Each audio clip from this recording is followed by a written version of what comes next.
அனைவருக்கும் வணக்கம். உங்க எல்லாருக்கும் ஞாபகம் இருக்குன்னு நினைக்கிறேன். அதாவது நம்முடைய தோழர் மரியாதைக்குரிய திருமாவளவன் அவர்கள் முதலமைச்சர் அவர்களை சந்தித்து விட்டு வந்த பிறகு ஒரு பிரஸ் மீட் ஒன்று கொடுத்திருந்தாரு.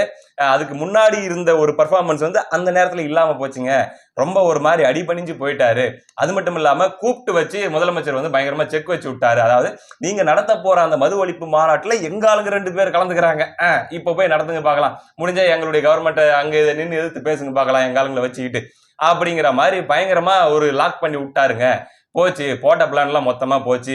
முதல் சுற்று முடிவுல இப்போதைக்கு திமுக தான் அந்த கேம்ல முன்னிலை வகிக்குது. எங்க தோழர் என்னமோ ஒண்ணு ட்ரை பண்ணாரு, நாங்க தனியா இருக்கிற மாதிரி காட்டிக்கிட்டு ஒண்ணு பண்ண போறோம் அடுத்த 1.5 வருஷத்துக்குன்ட்டு. ஆனா திமுக ஆப்போச்சு விட்டுருச்சுன்னு சொல்லி நம்ம பேசியிருந்தோம்.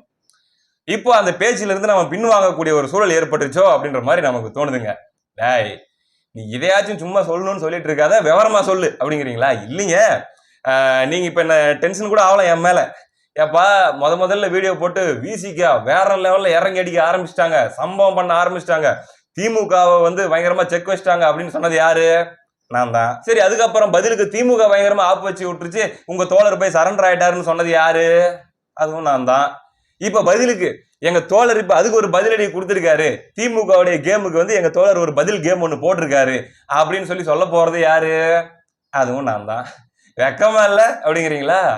என்னங்க வெக்கம்? எங்க தோழர் என்ன பண்ணிட்டு இருக்கிறாரோ, அந்த நகர்வுகள் எப்படி எப்படி போயிட்டு இருக்குதோ அதை எடுத்து உங்ககிட்ட ஷேர் பண்றேன்.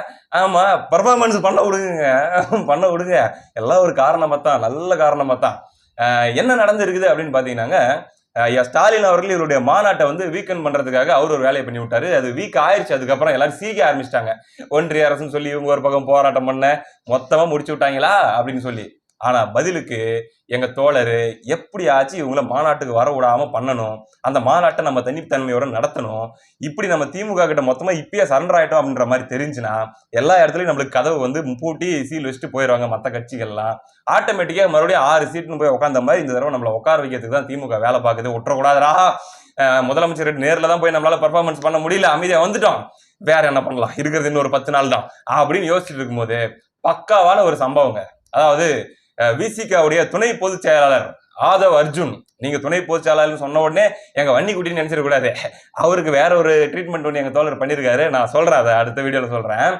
ஆதவ் அர்ஜுன் அவர்கள் ஒரே டைம்ல 2 பேட்டி இந்த நேரத்தில் கொடுத்திருக்காருங்க. அதாவது விசிகா போய் திமுக கிட்ட சரண்டர் ஆயிடுச்சுன்னு எல்லாரும் ரெண்டாவது பதிலுக்கு பேசிட்டு இருக்கிற நேரத்துல ஜூனியர் விகடன்ல ஒரு பேட்டியும் தந்தியில ஒரு பேட்டியும் கொடுத்திருக்காரு. வச்சு செய்ன்னு செஞ்சு விட்டாருங்க. ஹை வோல்டேஜ் இன்டர்வியூன்னு சொல்லலாம். அடின்னு அடிச்சு விட்டாருங்க. மாமன்னன் படத்து உதாரணத்தை கொண்டு வந்து, அதாவது மாமன்னன் படத்துல வடிவேல் எப்படி உங்களுக்கு எல்லாம் உழைக்கணும், வேலை செய்யணும், எல்லாம் பண்ணணும், ஆனா அவர் ஒரு ஸ்டேஜுக்கு அவர் ஒரு ஈக்குவலான ஒரு இடத்துக்கு வர்றதை மட்டும் விரும்ப மாட்டாங்களா? அந்த மாதிரி தாங்க நாங்க ஆட்சி அதிகாரத்துல பங்கு கேட்கறது, இல்ல துணை முதலமைச்சர் ஆகணும்னு ஆசைப்படுறது நீ எப்படி ஆசைப்படலான்ற மாதிரி எங்களை கேட்கறது அப்படிதாங்க இருக்குது அப்படின்னு சொல்லி ஒரு விஷயம் பேச, அதோட நிறுத்திடலீங்க, அடிச்சு பேசுறாப்புல. வட மாவட்டங்கள்ல 50 தொகுதிகள்ல விசிகாவுடைய உதவி இல்லாம திமுகவால ஜெயிக்க முடியாது. 234 தொகுதியிலும் எங்க அப்படியே அவ்வளவு பெரிய கட்சி நீங்க கிளைம் பண்ணிக்கிறதாக இருந்தா 234 தொகுதியிலும் தனியா நில்லுங்க. அதாவது நாங்க தான் பெரிய கட்சி, அதனால நாங்க பார்த்து கொடுக்கறது தான் நீங்க வாங்கிக்கணும், ஆட்சியில பங்கு கேட்க கூடாது அப்படிங்கிற மாதிரி எல்லாம் என்னங்க விவாதம் இது? முதல்ல பெரிய கட்சினா தனியா நில்லுங்க. நாங்க உங்ககிட்ட போட்டிக்கே வரல, ஃப்ரெண்ட்ஸா இருந்துக்கிறோம், நாம இந்த மாதிரி ஆட்சியில பங்கு அதுன்னு பேசிக்கிறதே வேணாம், ஃப்ரெண்ட்ஸா இருந்துப்போம் அப்படிங்கிற ஒரு பாயிண்ட் எடுத்து வைக்கிறாரு. அதுக்கடுத்து இன்னொரு பாயிண்ட் எடுத்து வைக்கிறாரு. என்ன அப்படின்னாங்க, அதிமுகவை பயங்கரமா எலிவேட் பண்றாரு. சமீப நாட்கள்ல அதிமுகவின் ரத்தங்கள் கூட அந்த அளவுக்கு அதிமுக பில்டப் பண்ணி பேசலைங்க. ஆதவ அர்ஜுனா விசிக பேசுது. என்ன சொல்லுது அப்படின்னா, இங்க பாருங்க, 2019 அவங்க கம்மியா ஓட்டு வாங்கியிருக்கலாம், தொடர்ச்சியாக 3 தேர்தல்கள்ல அவங்க பின்னடைவை சந்திச்சிருக்கலாம், ஆனா இன்னைக்குமே இன்னும் சொல்ல போனா திமுகவோட கம்பேர் பண்ணும்போது அதிமுகவுடைய ஓட் பேங்க் இன்னும் ஸ்ட்ராங்கா இருக்குது. 30-33% ஓட் பேங்க் அவங்களால சாலிடா சட்டமன்ற தேர்தல் அப்படின்னு வந்தா வாங்க முடியும் அப்படிங்கிற மாதிரியான ஒரு எலிவேஷன் கொடுத்திருக்காருங்க அதிமுகவுக்கு. அதாவது அம்மையார் ஜெயலலிதா அவர்களுடைய காலகட்டத்தில் தனியா நின்று ஜெயிச்சிருக்காங்க அப்படின்னு சொல்லி. இப்போ அதிமுகவுக்கு ஒரு பக்கம் ஹைப்பை ஏத்தி விட்டு, இந்த பக்கம் திமுகவை கொஞ்சம் லைட்டா எங்களுடைய ஆதரவு இல்லாம 50 தொகுதியில உங்களால வேலைக்கே ஆகாது அப்படின்னு சொல்லி ஒரு தட்டி விட்டு, அதுக்கும் மேல இன்னொரு முக்கியமான பாயிண்ட் ஒண்ணு எடுத்து வச்சிருக்காருங்க அந்த இடத்துல. அதாவது மத்தியில் கூட்டாட்சி, மாநிலத்தில் தன்னாட்சின்னு சொல்லி திமுக நீங்க முழங்குறீங்க, என்னங்க நியாயம்? அதாவது அவர் சொல்ல வந்த டோனை நான் சொல்றேன், எக்ஸாக்ட் வேர்ட்ஸ் இதுதான் யூஸ் பண்ணாருன்னு சொல்ல வரல, அதோடைய கான்டெக்ட் என்ன அப்படின்னா, நீங்க 2004 நாடாளுமன்ற தேர்தலில் 40-40 கூட்டணியில் வின் பண்ணாலுமே கூட 16 தான் திமுகவுடைய எம்பிகளுடைய எண்ணிக்கை. அந்த 16 எம்பிகளை வச்சுக்கிட்டு 272 எம்பிகள் மெஜாரிட்டி தேவைப்படுற அந்த ஆட்சி, மத்தியில் அமையக்கூடிய அந்த ஆட்சியில 8 அமைச்சர்கள் வரைக்கும் வாங்கினீங்க. 272 இந்த 16 வந்து நம்ம கால்குலேட் பண்ணி பார்த்தா வெறும் 6% தான் உங்களுடைய கான்ட்ரிபியூஷன். ஆனா நீங்க 8 மினிஸ்டர் வாங்கிருக்கீங்க. மத்தியில் கூட்டாட்சி அப்படின்ட்டு. அப்ப மாநிலத்திலையும் கூட்டாட்சி அப்படின்ற ஆங்கிள் கொண்டு வந்தோம் அப்படின்னா, நீங்க இந்த அதிகாரத்தை தமிழ்நாட்டில் கைப்பற்றதுக்கு ஒரு 120 எம்எல்ஏக்கள் தேவைப்படுது அப்படின்னா, நாங்களும் வந்து கிட்டத்தட்ட ஒரு 7-8% வரைக்கும் உங்களுக்கு நாங்க கான்ட்ரிபியூட் பண்றோம் அப்படிங்கும் போது, எங்களுக்கு அமைச்சரவையில பங்கு அப்படிங்கிறது எத்தனை பேர் கொடுத்துட்டீங்க அப்படிங்கிற மாதிரியான கான்டெக்ட்ல ஒரு பாயிண்ட் தூக்கி அந்த இடத்துல வைக்கிறாரு. Logical question. நீங்க வந்து நாடாளுமன்ற தேர்தலை சந்திக்கும் போது இந்தியா கூட்டணி அப்படின்னு சொல்லுவீங்க, சட்டமன்ற தேர்தலை சந்திக்கும் போது திமுக தலைமையிலான கூட்டணியா? அங்கேயும் இந்தியா கூட்டணி அப்படிங்கறத நம்ம அப்ளை பண்ணி பார்ப்போம்.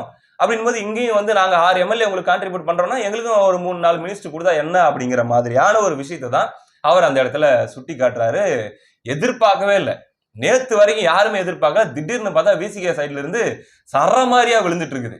ஆச்சரியமா இருக்குது. இதை விட இன்னொரு முக்கியமான பாயிண்ட்டுங்க, டைரக்ட் அட்டாக் டு நம்முடைய சின்னவர் உதயநிதி ஸ்டாலின். இப்பதான் எல்லாருமே வந்து வலுத்துருச்சு, இப்ப பழுத்துரும், நாளைக்கு பழுத்துரும், நாளைக்கு பழுத்துரும் அப்படின்லாம் சொல்லி ரொம்ப தீவிரமா பேசிட்டு இருக்கக்கூடிய இந்த சூழல்ல படார்னு போடுறாரு. 4 வருஷத்துக்கு முன்னாடி சினிமால இருந்து அரசியலுக்கு வந்தவங்க, கரெக்டா 2019 தாங்க அவர் தீவிர அரசியலுக்குள்ள வர ஆரம்பிக்கிறார் உதயநிதி ஸ்டாலின் அவர்கள். அது வரைக்கும் சினிமால தான் நடிச்சிட்டு இருந்தாரு. அவர் சொல்றாரு நேற்று பேட்டியில, 4 வருஷத்துக்கு முன்னாடி சினிமால இருந்து அரசியலுக்கு வந்தவங்க வந்து இன்னைக்கு முதலமைச்சர், துணை முதலமைச்சர் ஆக முடியும்.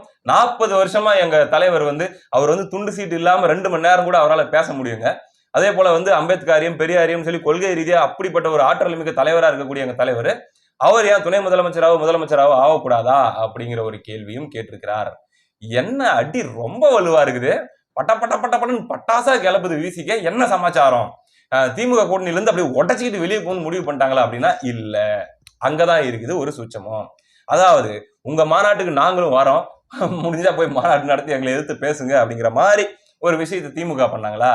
பதிலுக்கு எங்க தோழர் ஆடுகிற ஆட்டம் தான் இந்த ஆதவ அர்ஜுனா வச்சு கொடுத்த அந்த பேட்டின்னு நான் நினைக்கிறேங்க. விசிகாவுடைய ஆட்டம் இந்த அளவுக்கு நாங்க இறங்கி அடிக்கிறோம். நான் தான் பேச முடியாது, நான் பேசினா அது ஒரு பெரிய இஷ்யூ ஆக்கிடுவாங்க. இந்த பாருங்க, எங்கால வச்சு பேசுறேன், இப்ப இது பெரிய விவாதம் ஆக போகுது. விசிகா பயங்கரமா திமுக அட்டாக் பண்றாங்கன்றதுதான் இன்னைக்கு வந்து பல இடங்கள்ல பேசு பொருளா மாறப்போகுது. மாறிடுச்சு. நேத்து ஈவினிங்ல இருந்து பாத்தீங்கன்னா சோசியல் மீடியா ஃபுல்லா பறக்குது. ஆதவ அர்ஜுனா அவர்களுடைய பேட்டி தான் துண்டு துண்டா எல்லா மத்தியிலும் பறக்குது. ஒரு பக்கம் என்னப்பா அதிமுகவை இந்த அளவுக்கு புகழ்ந்திருக்காங்க, திமுகவை இந்த அடி அடிக்கிறாங்க அப்படிங்கிற மாதிரி. இப்போ இதுக்கு மேலேயும் கூட எந்த மூஞ்சி வச்சுக்கிட்டு நீங்க அந்த மாநாட்டுக்கு வருவீங்க? இப்போவாச்சும் இதுக்கு மேலேயும் நம்ம அந்த மாநாட்டுக்கு போக கூடாதியா அப்படிங்கிற ஒரு முடிவை திமுக எடுக்கணும்.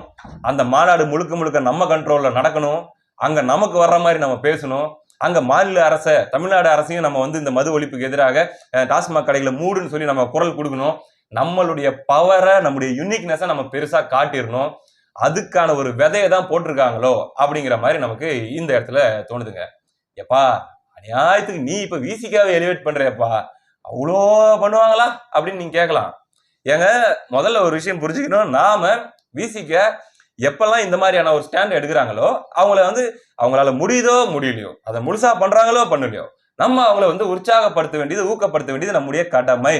அதுக்கு பின்னாடி ஒரு பெரிய அரசியல் இருக்குது, அதை நான் பிறகு உங்களிடம் பதிவு செய்கிறேன். ஆனா இப்படி ஒரு ஸ்டாண்டை எடுத்து வராங்க அப்படின்னா எஸ், நல்லது பண்ணுங்க, அந்த நெருக்கடி நீங்க கொடுங்க. கூட்டணியில் இருக்கிறதுனால நீங்க ஒன்னும் அடிமை கிடையாது அப்படிங்கறத நம்முடைய பாயிண்ட் ஆஃப் வியூ. சணல் கயிற்றில் கட்டப்பட்ட யானைங்க எங்க தோழர் அப்படின்னு சொல்லி மீண்டும் நான் பதிவு செய்கிறேன். அப்படின்னும் போது இப்ப இந்த நகர்வை தூக்கி இப்படி இப்ப விசிக வச்சிருக்குது. இவ்வளவு பேச்சு பேசுனதுக்கு அப்புறம் நீங்க எப்படி மாநாட்டுல வந்து நீங்களுமா கலந்துப்பீங்க? இப்பவாச்சும் நீங்க ஒதுங்கி உங்க வேலையை பாருங்க. நாங்க சத்தம் போடுறது, நாங்க பாட்டு சத்தம் போட்டுட்டு இருக்கிறோம். அடுத்த 1.5 வருஷத்துக்கு நாங்க வந்து கூட்டணியில இருக்கிறோம்னு ஒரு பேருக்கு இருந்தாலுமே எங்களுடைய ஆட்டம் வேற மாதிரி இருக்கும். அப்படி இருந்தா மட்டும்தான் அந்த எலெக்ஷன் டைம் அப்படின்னு அந்த 3 மாசம் வரும்போது எங்களுடைய அந்த எல்லாமே அது அப்படி கரெக்டா இருக்கும். இப்பவே வந்து மொத்தமா நாங்க இங்கேயே திமுகக்குள்ளே சரண்டர் ஆயிட்டோம் அப்படிங்கிற இமேஜ் கிரியேட் பண்ணி போன தடவை மாதிரி இந்த தடவையும் வந்து நாங்க ஏமாந்து போக தயாராக இல்லை என்பதை விசிக மீண்டும் ஒரு முறை ஸ்டாலின் அவர்களுக்கு ஒரு பதிலடியாக இப்ப திருமா அவர்கள் அவருடைய சைட்ல இருந்து ஒரு பதில் அம்பு விட்டுருக்காரு. அடுத்து என்ன நடக்க போகுது, மறுபடியும் இன்னொரு பல்ட்டி ஒண்ணு நடக்க போதா அப்படிங்கறது நமக்கு தெரியல. ஏற்கனவே ஒரு தடவை சொல்லி லைட்டா ஒரு பல்ட்டி அடிச்சு வேற மாதிரி சொன்னாரு. மறுபடியும் இங்க இருந்து இப்படி ஒரு அம்பு விட்டுருக்காரு. அங்கிருந்து பதிலுக்கு என்ன அம்பு விட போறாங்க அடுத்த 10 நாளைக்குள்ள அப்படின்னு நமக்கு தெரியல. அப்படி ஒரு அம்பு விட்டா மறுபடியும் ஒரு பல்ட்டி அடிப்பாரா இல்ல அப்படின்னு சொல்லி அப்படியே கம்பீரமா கம்பி மாதிரி நிப்பாரா அப்படிங்கிறத நம்ம பொறுத்து இருந்துதான் பார்க்கணும். அதனால சுருக்கமா சொல்லணும் அப்படின்னா, கடந்த வார நிலவரப்படி முதல் சுற்று முடிவில் திமுக முன்னிலை வகிக்குது, ஸ்டாலின் 1 திருமா 0 அப்படின்னு சொல்லி நம்ம ஸ்கோர் போர்டு போட்டிருந்தோம். இந்த வாரத்தின் அடிப்படையில் 2வது ரவுண்ட்ல ஸ்டாலின் 1 ஏற்கனவே வாங்கின 1 பாயிண்ட், இப்ப திருமா சைட்ல இருந்து அவங்க ஒரு கோல் போட்டிருக்காங்க. திமுக 1 விசிக 1 என்று தற்போதைய நிலவரம் இருப்பதாக நான் நினைக்கிறேன்.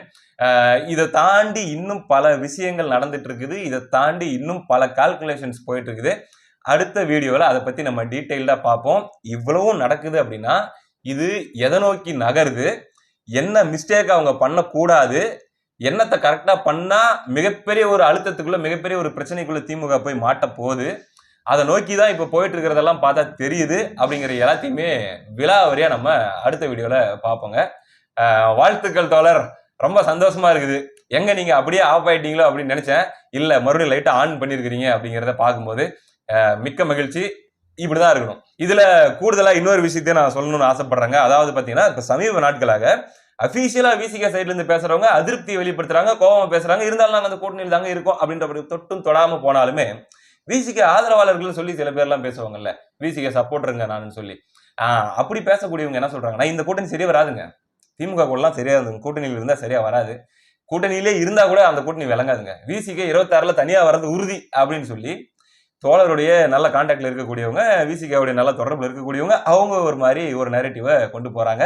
நிச்சயமாக இதுவும் எங்க தோழருடைய நாலேஜ் இல்லாம நடக்க வாய்ப்பில்லை. அதை ஏன் அவர் அப்படி பேச வைக்கிறாரு, அப்படி சொல்ல வைக்கிறாரு என்பதற்கான மொத்த விடையும் அப்படியே அப்படியே போக போக போக நம்ம ஒன்னொன்னா தெரிஞ்சுப்போம். அடுத்த வீடியோல இன்னும் சில விஷயங்கள் கூடுதலா பேசுவோம். அடுத்த காணொலியில் சந்திப்போம். நன்றி.